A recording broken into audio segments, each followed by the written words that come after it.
working for SDA for a year and a half using Femap for Lockheed and NASA Goddard.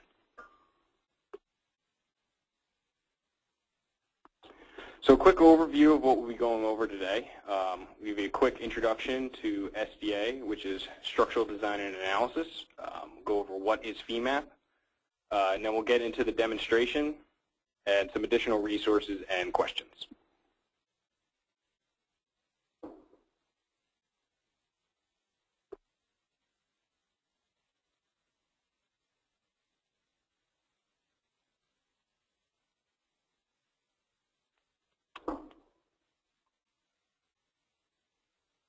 So a little bit about SDA. SDA was founded in 1997 to provide expert aerospace structural analysis.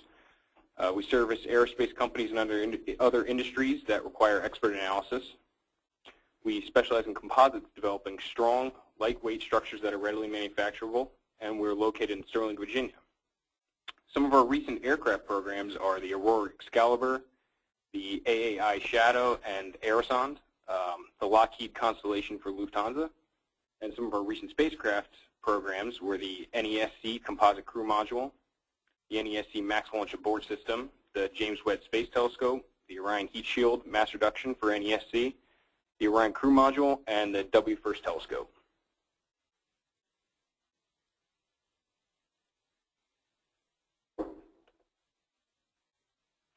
So what is Femap? Femap is a CAD and solver neutral advanced engineering environment which is dedicated to finite element analysis. Femap is developed by Siemens PLM software and has in-depth detailed functionality it required to accurately model real-world parts and assemblies. Femap can be used to model systems across various industries and perform engineering analyses for structural, heat conductivity, and fluid flow problems.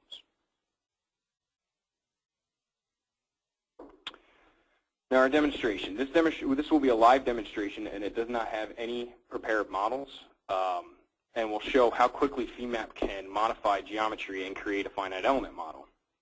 We'll walk through a step-by-step process of importing geometry and then creating a finite element model from that geometry. And this will include modifying typical CAD geometry to produce geometry useful in creating a plate mesh. And some of the tools we'll be using are the mid-surfacing and non-manifold add tools. We will also be going into property generation and then meshing that will complete the demonstration. And our main tool that we'll be using for this is the meshing toolbox in Femap. So now let me switch over to Femap and we will begin our live demonstration.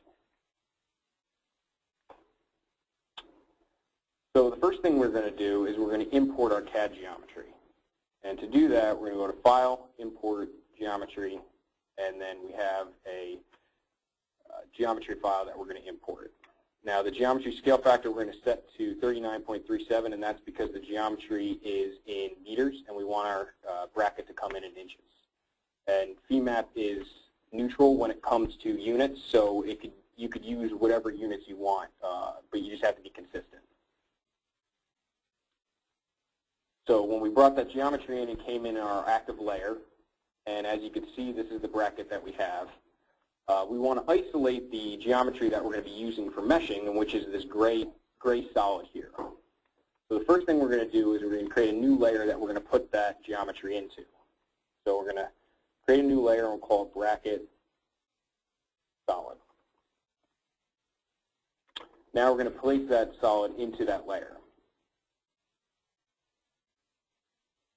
We're going to select our solid and choose the new layer that we created.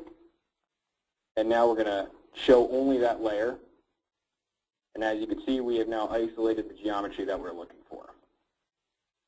Now the next thing that we're going to do is we have to prepare this geometry for mid-surfacing. And as you can see, it has fillets and holes and things that we don't want to model. So now to do that, we're going to go over to the meshing toolbox and go to feature removal. And the first thing we're going to do is we're going to move these small holes around these larger ones here because they're not necessary to represent the structure. So what we're going to do is we're going to choose the loops command, and to do this you could select any curve on the circle and that will get rid of it. So we're going to get rid of all these small holes first.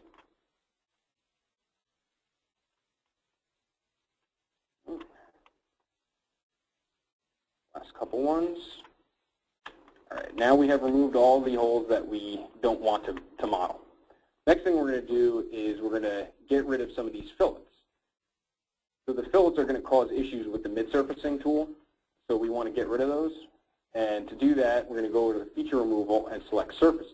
Now fillets, you have to select all the surfaces in a loop to remove them properly, otherwise you can run into errors with the geometry modification. So we're going to select all the fillets in one continuous loop, and we can check the surfaces that we just selected by doing the highlight. So now we can see all the surfaces that we've selected. We click OK, and it got rid of all those surfaces and made nice sharp corners. Now we're going to repeat this step and get rid of all the unnecessary fillets. Going over here, select the fillets over here. Now we could select the fillets for the whole model as long as we make sure that we grabbed all the fillets in the loops. So we could do these areas all at the same time. So we'll get rid of the fillets in this last foot here.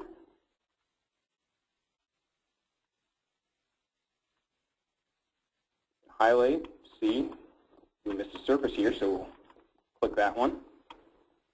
Highlight, make sure we got the surfaces we wanted. Click OK, and that got rid of all those. Now we're going to go into the mill here, remove the fillets on the inside.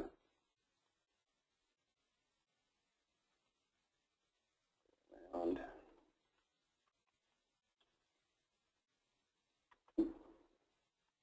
as you can see, we ran into an error there because I clicked a surface that was unnecessary, so I'm going to undo. And we got our fillets back, and we're going to go back into the surfaces and remove them once again.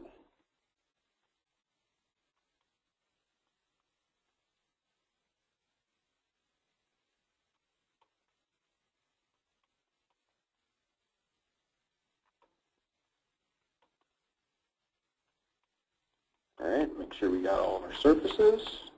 Click OK. All right, successfully got rid of those. Now we're going to move to the bottom.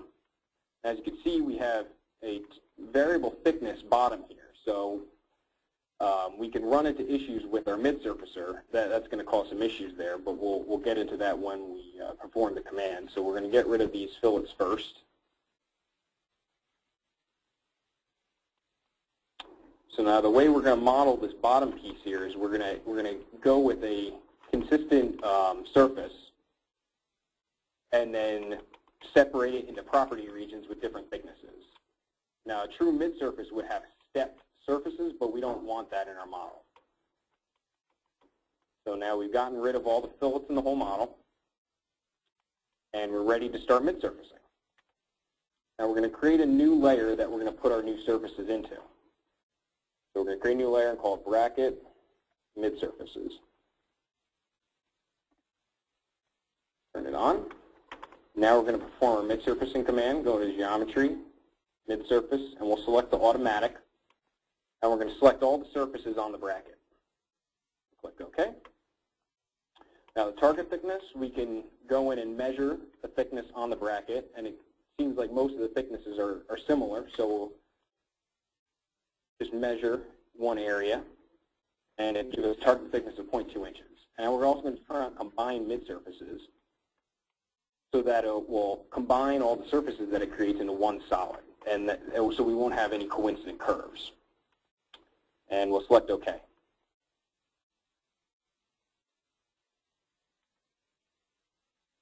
So it successfully created our surfaces, and to see them, we're going to turn off our bracket solid layer. And you can see all the surfaces, the 2D surfaces that it created. Now we're going to check the free edges on these surfaces just to make sure that it performed correctly. And to do that, we're going to go over to the meshing toolbox and turn on the toggle entity locator and turn on free edges. Now, as you can see, it created we have some free edges where we don't want them. And what we're going to do is we're going to go in and take a look and see what the mid-surfacer did. So if we zoom in, we can see that it created a sliver surface here that we're going to want to get rid of. In addition, it messed up the end and the foot, so we're going to get rid of those surfaces as well and recreate those. So we're going to delete those surfaces.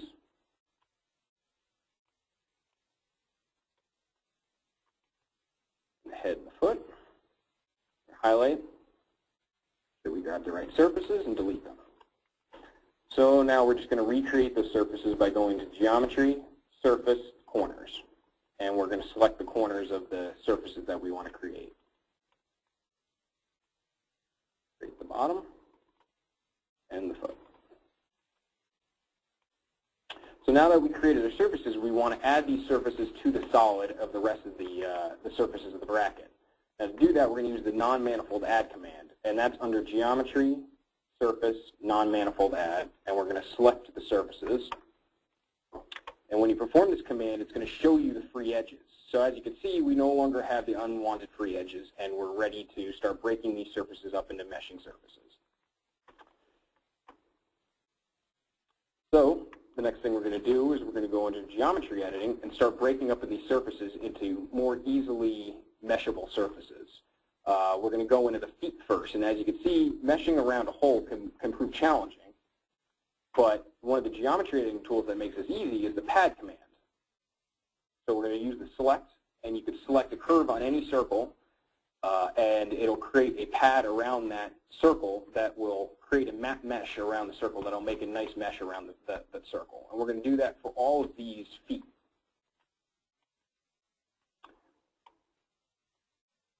Okay. So before I can continue, I noticed that I missed projecting the surfaces on the circles onto the surface here. So what we're going to do is we're going to project the curves from the solid onto that surface. So to do that, we're going to go to Geometry, Curve Surface, Project, and select the surface, and then select the curves that we want to project onto that surface. Okay. So now we've got the curves on that surface, and we're also going to do that to the bottom to create our property regions for the bottom surface. So we're going to redo that command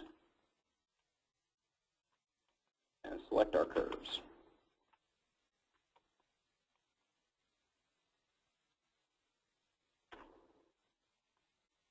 All right. Now we could delete the circles on that piece.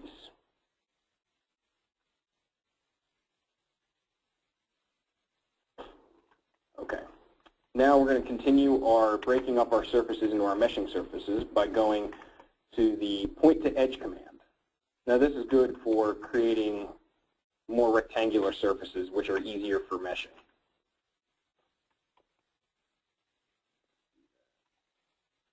Here. Repeat on the other side. Now that we have that, we're going to go over here and do this again. And now we're going to go to point to break up the surfaces a little bit more. Go across the sides. Now doing this is it comes with experience on determining where you're going to want to break up surfaces and things like that. So it really is trial and error for the most part on where you're going to want to break up surfaces and what's going to create a good mesh.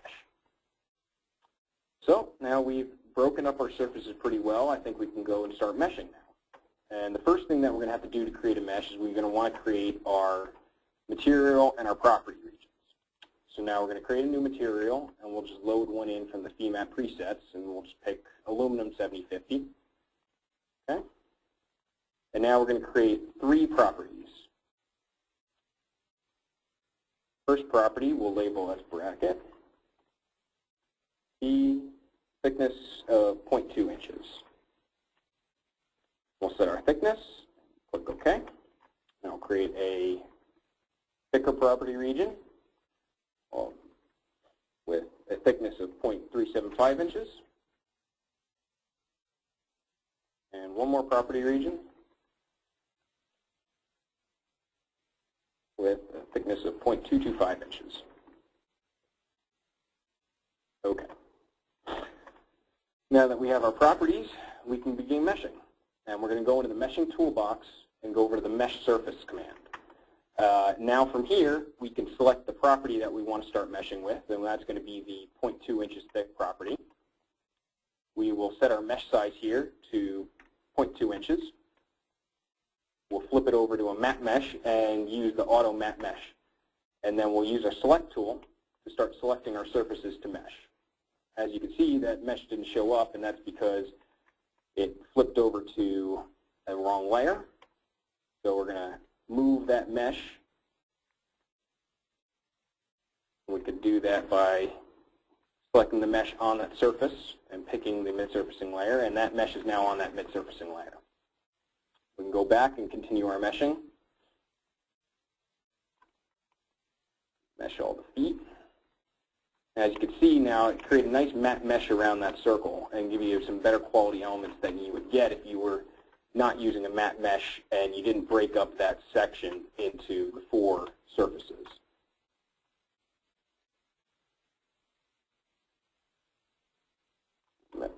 Mesh all these areas here.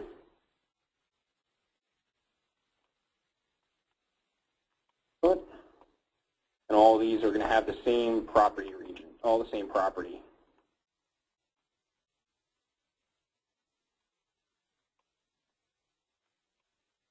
And now we'll mesh the bottom, and the outside ring of the bottom has the thicker property, so we'll flip that property over, mesh those. Now the inside, we don't want to size any of those, so we'll turn the mesh sizing off and flip the property over to the last property, and we'll mesh that. Now as you can see, all your elements look the same, so how can you tell where your property regions are? So we're going to flip it over to coloring with property color as opposed to element color, and they're still all the same color. So we're going to want to change our property colors, and to do that, we'll modify color property. We'll select all of them, and then we'll click random. We'll put the colors by ID, click OK, and as you can see now it changed the colors of the property regions. So we can turn off our filled edges and our nodes and our surfaces, and now we can really see the property regions that we've created. And the last thing we're going to check is we're going to check our free edges to make sure that we don't have any unwanted free edges. So we're going to go to View Select, Free Edge. And as you can see, we don't have any free edges that are unwanted. And now we have our finished mesh of the bracket. And you can see how quickly that was to mesh that whole bracket.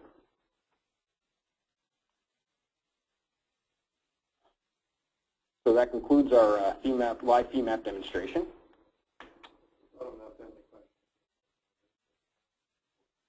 If you have any questions, you could either raise your hand or go into the chat window and type your question into there. So for an additional resource for Femap, there's a learning Femap book that was written by our own employee, Eric Gustafson. And the idea for this book was born out of the need in our own office to train new engineers quickly and bring them up to speed in Femap. And this is a great addition for offices that work on structural analysis in Femap.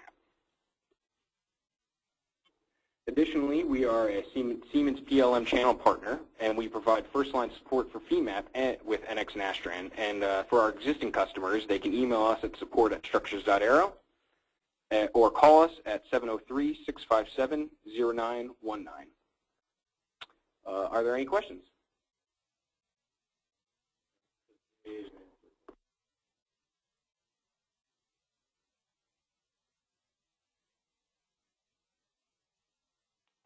So I believe there's a question that can mid-surface be exported for use in another application? And yes, you can take the surfaces that the mid-surfacing did and created, those 2D surfaces. You can export that geometry for use in other programs.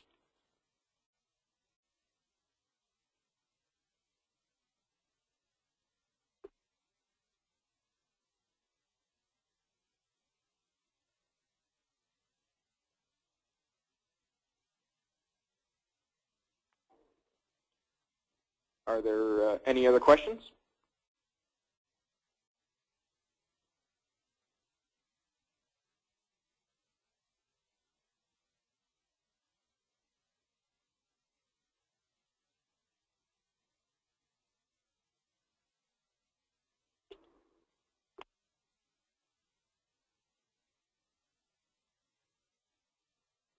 So we have another question, and that's, is mid-surface just for meshing purposes? Thickness of the original surface is modeled as mid-surface is the same.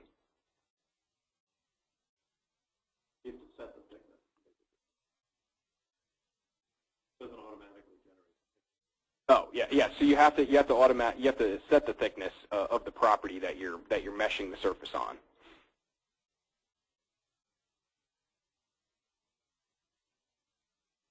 So the version that we're using is 11.1.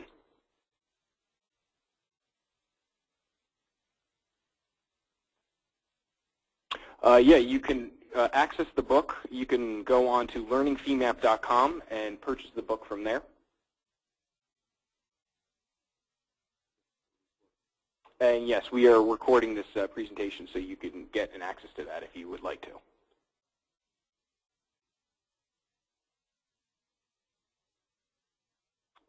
So since we're not modeling the bracket as a solid, you're not going to want fillets in there because it's not going to be accurate to model the fillets with plate elements. So it's fairly more conservative in using the 2D plate elements to model that bracket. If you saw some stress concentrations that you would like to take a further look at, you could go then in and leave the fillets in and model the bracket as a solid and rerun your analysis to check to see if there really is an issue there or the fillets take care of that.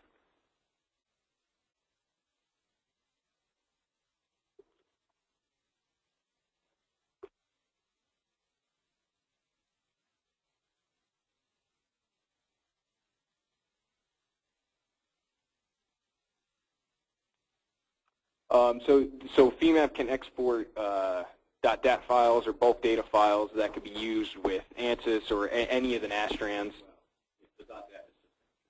Okay. There's a list, and if they really want to know the exact solvers, we can provide that. So if you want a list of the exact solvers, we could provide that.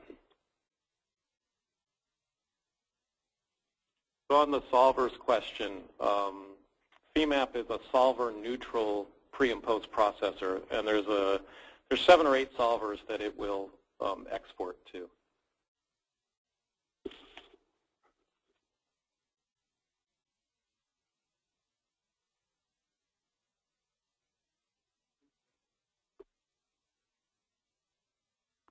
So the other question that we have is which Femap version introduced the meshing toolbox? And I'm not sure which. I think version 10 introduced the meshing toolbox. Could be 11.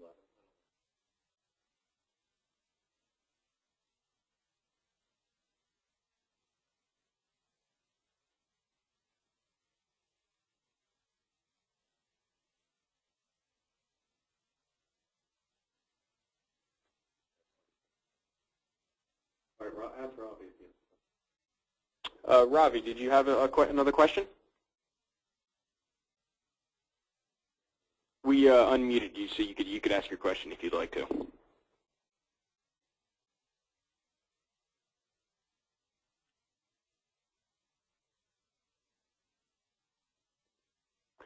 All right. Thank you very much for attending. More questions? Oh, wait, one more question. So that's a good question, layers versus groups. Layers, I like using layers most of the time for modeling, and that's because you can only have elements or nodes in one layer at a time, as opposed to you can have the same elements and the same nodes in multiple groups. Now, I'll use both groups and layers for things. So if I wanted to isolate something within a layer, I would then use a group to do that, or if you have to run your analysis without certain things in your full model, I would use a group for that. So I would group out just what I wanted to run, and you could use that, set that up in your analysis deck to run just one group. But they both have their benefits and their cons, I would say. Let me add a little bit. Last thing on the layers before we end for today. The difference between layers and groups, first of all, it's what the analyst prefers to work with. I know analysts that work just in groups, and I know analysts that work almost completely just in layers. The distinction between the two is an entity can belong to an unlimited number of groups, but can only belong to one layer. So it just determines how you want to manipulate your model should you choose groups or layers. and having the ability to put something in multiple groups is helpful in certain situations, and it can be hurtful, and that's when you would use layers. So I think that's all the questions. We're going to sign off now. Hopefully this was beneficial. If you have any more questions, give us a call or send us an email. You can reach us through that support@Structures.Aero email address, or you can call the our support telephone number, and we'll call you or talk to you and answer your questions. Thanks for coming. Hope it was enjoyable.